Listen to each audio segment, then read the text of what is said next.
शुरुआत करते हैं बिहार के लाल और प्रोपेगेंडा शिरोमणि यूट्यूबर रवीश कुमार से। तो बिहार के अखबारों में छपे चुनाव आयोग के इस एडवर्टाइजमेंट पर रवीश चचा कहते हैं कि आयोग ने विज्ञापन दिया है कि अब किसी मतदाता के लिए दस्तावेज देना जरूरी नहीं। जिस तरह से फॉर्म भरने की सूचना आ रही है, विपक्ष को हर जिले के कुछ 100 फॉर्म के ऑडिट की मांग करनी चाहिए।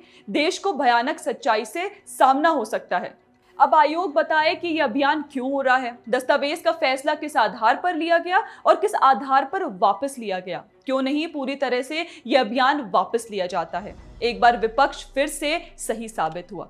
तो रवीश चचा के इस भ्रामक खबर को फैक्ट चेक कर चुनाव आयोग ने लिखा है कि उसके द्वारा दिए गए किसी भी इंस्ट्रक्शन में कोई चेंज नहीं है। एसआईआर 24 जून 2025 के ऑर्डर्स के आधार पर ही कंडक्ट करवाया जा रहा है। और रही बात फॉर्म सबमिट करने की, तो ये 25 जुलाई 2025 से पहले सबमिट करना मैंडेटरी है।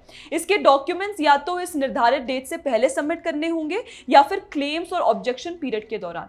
अब इसके अलावा चुनाव आयोग ने कांग्रेस नेता मल्लिकार्जुन खड़गे के भी बिहार वोटर लिस्ट से नाम हटाने वाले प्रोपेगेंडा को फैक्ट चेक करते हुए ये करेक्शन किया, जो आप अपनी स्क्रीन पर देख सकते हैं।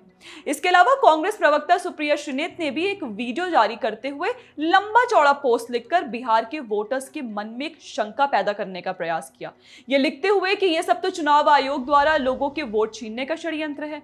साथ ही सुप्रिया ये भी लिखती हैं कि इलेक्टोरल रजिस्ट्रेशन ऑफिसर यानी ईआरओ दस्तावेजों के बिना भी सत्यापन पर निर्णय ले सकता है। अब सुप्रिया जी के इस बेबुनियाद कमेंट पर चुनाव आयोग ने इसे मिसलीडिंग यानी भ्रामक बताते हुए कहा कि रिप्रेजेंटेशंस ऑफ पीपल एक्ट 1950 के तहत ईआरओ एक कॉम्पिटेंट अथॉरिटी है, यह सुनिश्चित करने के लिए कि इलेक्टोरल रोल में किस निर्वाचक को शामिल करना चाहिए। बाकी रिप्रेजेंटेशन ऑफ पीपल एक्ट 1950 के सेक्शन 24 के तहत ईआरओ के ऑर्डर के खिलाफ अपील भी की जा सकती है। पहली अपील डीएम को और दूसरी अपील सीईओ यानी चीफ इलेक्टोरल ऑफिसर।